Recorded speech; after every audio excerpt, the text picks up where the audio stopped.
ಇದು ಶ್ರಾವಣ ಮಾಸದ ಮೊದಲನೆಯ ಸೋಮವಾರ ಪ್ರಯುಕ್ತ ನಾವು ಇವತ್ತು ಬೆಳಗ್ಗೆ ಎರಡೋಣ ಮಠದಿಂದ ಶ್ರೀ ಅಮರೇಶ್ವರಕ್ಕೆ ಪಾದಯಾತ್ರೆ ಮಾಡಿದ್ದೆವು. ಪಾದಯಾತ್ರೆ ಮಾಡುವಂತ ಟೈಮಿನಲ್ಲಿ ಪ್ರತಿಯೊಂದು ಹೆಜ್ಜೆಗೂ ಭಕ್ತಿ ಮತ್ತೆ ನಂಬಿಕೆ ಅನುಭವ ಆಗಿತ್ತು.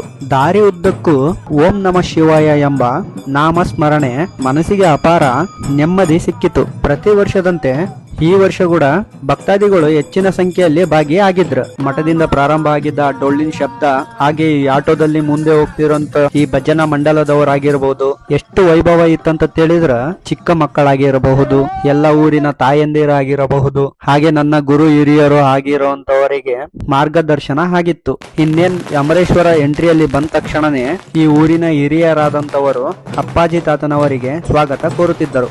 ಹಾಗೆ ಡೊಳ್ಳಿನವರು ಕೂಡ ಸಂಭ್ರಮಿಸುತ್ತಿದ್ದರು. ಹಾಗೂ ಇನ್ನೂ ಒಂದು ನಾನು ಗಮನಿಸಿದ್ದು ಏನು ಅಂತ ಹೇಳಿದರೆ, ಶ್ರೀ ಗುರುಗಳಾದಂತ ಅಪ್ಪಾಜಿ ತಾತನವರ ವಾಹನದಲ್ಲಿಯೇ ಪ್ರತಿಯೊಬ್ಬ ಭಕ್ತಾದಿಗಳಿಗೆ ನೀರಿನ ವ್ಯವಸ್ಥೆ ಕೂಡ ಮಾಡಿದ್ರು. ಶ್ರೀ ಅಮರೇಶ್ವರರ ದರ್ಶನ ಪಡೆದು ಎಲ್ಲರಿಗೂ ಆರೋಗ್ಯ ಸುಖ ಶಾಂತಿ ಸಿಗಲೆಂದು ಪ್ರಾರ್ಥಿಸಿದೆವು. ಅಪ್ಪಾಜಿ ತಾತನವರ ಭಕ್ತಿ, ಸರಳತೆ ಮತ್ತು ಸೇವೆ ನಮಗೆಲ್ಲ ಪ್ರೇರಣವಾಗಿತ್ತು. ಅವರ ಆಶೀರ್ವಾದದಿಂದಲೇ ಈ ಪಾದಯಾತ್ರೆ ಯಶಸ್ವಿಯಾಗಿ ನಡೆದಿದೆ ಎಂದು ನಂಬುತ್ತೇನೆ.